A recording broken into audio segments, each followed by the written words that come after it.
Magandang umaga po sa inyong lahat. Pagbati sa lahat ng mga ALS teachers at learners ngayong kapistahan ng Pentecostes. Bago siya umakyat sa langit, pinangako ni Jesus na ipadala ang Espiritu Santo. At sa Ebanghelyo, sinabi niya, tanggapin ninyo ang Espiritu Santo upang sumainyo ang kapayapaan. Kung paanong sinugo ako ng Ama, gayon din naman, sinusugo ko kayo. Yung misyon, andyan. Sa ikalawang pagbasa, pinakita din ni Jesus na ang Espiritu ang dahilan kung bakit tayo nagiging isang katawan. Bond of love. Gaya ng ang Espiritu din, ang bond of love ng Ama at Anak, siya din ang bond of love ng buong simbahan. Kaya pinagdiriwang din ng Catholic Church ngayon, birthday ng simbahan. At sa unang pagbasa, sinasalaysay kung ano ang nangyari nung araw ng Pentecostes. Biglang nakarinig ng isang ugong mula sa langit ang mga apostoles, parang hagunot ng malakas na hangin. Napuno nito ang bahay at may nakita silang waring mga dilang apoy na lumapag sa bawat isa sa kanila. At silang lahat ay napuspos ng Espiritu Santo, nagsalitaan ng iba't ibang wika ayon sa pinagkaloob sa kanila ng Espiritu.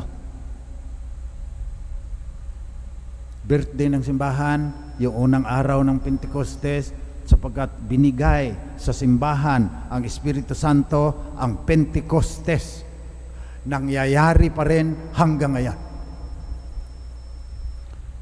Yung mga apostoles, nung sinapian na, nilukuban, pinasok ng Espiritu Santo, dating mga duwag, hindi na natatakot mamatay. At namatay nga silang lahat. Pagkatapos, pahayag at sinunod ang misyon na binigay sa kanila ng Panginoon. Pagkatapos noon, kumalat na ang simbahan, patuloy ang Pentecostes. Binigyan ng lakas during the time of persecution ang mga bagong Kristiyano. Hindi mabilang ang mga martir. Pinatay dahil sa kanilang pananampalataya, sabi ng mga Romano, mga historians, kumakanta pa, umaawit pa ng joyful songs samantalang pinapakain sa mga mababangis na hayop. Pagkatapos niyan, ang Pentecostes nagpatuloy sa mga desert fathers. Diyan nagsimula yung mga monasteryo. Tapos mga kumbento, andun si Saint Benedict. Patuloy ang Pentecostes. Darating ang Espiritu Santo sa mga sandaling higit na kailangan natin siya. Kaya ngayon, pinagdiriwang natin ang 500th year anniversary ng pagdating ng Espiritu Santo sa Pilipinas. Yung nakalagay, gifted to give. Okay? Maganda rin ang pagkapili niyan. Kasi donum Dei ang Espiritu Santo. He is the gift of God. So we were gifted. Now, kailangan tayo ang magbigay. Nakita niya yung nakatayo dyan, mga Franciscano yan, sinisimbolo niyan, mga Agustiniano, mga Recoletos, mga Jesuita, they were gifted to us by God. Kaya narito tayo ngayon. Nakilala natin si Jesus. Maari tayong mapuspos ng Espiritu Santo kung bubuksan natin ang ating puso. Nagpapatuloy. Itong mga Franciscanong ito, itong mga Agustiniano, nagsalita din ng ating mga salita. Gaya ng mga taga-Partia, taga-Media, mga taga-Ilam. Pagdating nila rito, kaya tayo nagtatagalog pa. Nagsalita kaagad sila ng inaral nila yung Tagalog, Cebuano, Ilonggo, Ilocano. Sinulat nila yung mga diksyonaryo at saka yung grammar. Kaya hindi nawala yung ating pagkatayo. Sapagkat napuspos din ng Espiritu yung mga unang praile na dumating rito. Hindi na natin sila naalaala. Yung siniguelas, sila may dala niyan. Siruelas yan galing sa Latin America. Ang daming mga pagkain, mga bungang kahoy, dinala dito ng mga praile. Sila ang gumawa nung Las Piñas bamboo organ, 240 years, simula anong ginawa, andyan pa ngayon. Maraming fortifications. Kasi maraming pirata nun. Pag sumalakay ang mga pirata, tutugtog ang kampana, pasok lahat. Ang mga tao sa simbahan, hindi makapasok na ang mga pirata, lalaban na yung ibang mga kalalakihan. Nagpatuloy. We were gifted by many heroic friars who learned our languages, who brought food and taught us how to read and write. So nagpapatuloy yan. Ang bigyan ko lang diin ngayon, we were also gifted, hindi lang yung mga fraile, kundi in 1909, dumating ang mga SBD. Simula nun, nakapagpadala na kami mahigit 500 mga misyonero. Yung sinabi sa Ebanghelyo, sinugo ako ng Ama, sinusugo ko rin kayo. Sinugo din ang maraming German na mga pare at brothers, mga galing sa Amerika at iba pang mga bansa sa Europa, pumunta dito sa Pilipinas at marami sa kanila mga bayani rin. Nung World War II lalo, namatay si Father Paul Franke, si Father Winter, si Father Ireneo Batoon, kasi nung binumba ang simbahan nila, doon sila nagtago, binumba ng mga Amerikano. Kahit may cross yun, binumba pa rin. Patay yung 4 na SBD missionary. Pagdating ng mga Hapon, si Bishop William Finiman, SBD, kikita ninyo yung kanyang mukha. Kalapan. Gusto ng mga Hapon, gawing prostitution house yung paaralan ng mga madre, ng mga Holy Spirit sisters.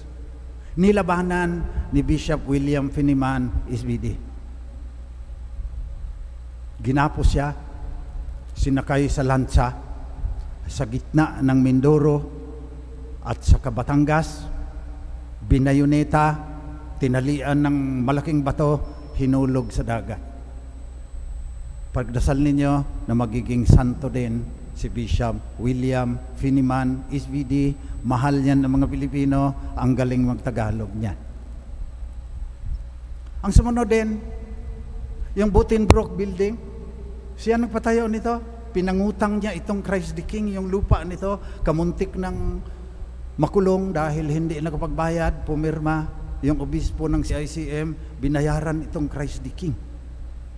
Ang laki nito noon, 20 hectares ito. Si Father Theodore Butenbrook, SBD. Unang pare ng Sacred Heart Parish Shrine ngayon. Naglalakad lang mula rito, wala pa raw kumbento yan. Nakausap ko pa yung mga matanda na nung andun ako sa Sacred Heart. Nakikita pa nila si Father Doro. Father Doro ang tawag nila naglalakad doon. Pero si Father Theodore, dahil German, hindi hinuhuli ng mga Hapon. Sabi ng ibang mga SBD, pag hinuli raw, lalabas lang niya yung axis, yung plug ng axis. Yan yung Italy, Germany, Japan, allies sila noon, kaalyado sila noon. Kaya si Father Theodore, si Padre Doro, pumupunta sa Kapas, Tarlac, sa mga concentration camp sa UST, nagdadala ng gamot, pagkain. Sana nakita ng tatay ko dahil nakulong sa concentration camp sa Kapas, Tarlac yung aking amay ng ilang buwan. Malapit ng kamuntik ng mamatay dahil sa dysentery. Sana nabigyan ng gamot ni Father Doro yung aking ama. Pero si Padre Doro din, dahil sa awa sa mga gerilya, nagtatago ng mga sulat ng mga asawa ng mga gerilya, tapos bibigay din sa kanila, nahuli ng mga Hapon. Minanman na, kinulong sa Fort Santiago ng 72 days. Tumigil ba? Hindi. Dahil puspos ng Espiritu Santo, si Father Theodore Buitenbroek, si Bishop William Finiman, at marami pang SBD na pinadala dito sa atin as a gift. Kaya, nung dumating na ang mga Amerikano sa Leyte, nag-meeting sa PWU si Padre Doro, kasama si Josefa Lianes Escoda. Yung sa 1,000 bill, andon si Josefa, kaibigan ni Padre Doro. Yan sila. Nag-meeting para maghanda ng mga gamot at pagkain. Pagbalik, hinuli daw si Padre Doro, hindi na namin nakita. May ibang nakakita na dinala uli sa Port Santiago, Binayoneta, at sinama na lang na inilibing doon sa daan-daang mga Pilipino na pinatay ng mga Hapon. Gifted to give. Dahil napuspos ng Espiritu Santo. Yes, ina Padre Doro din,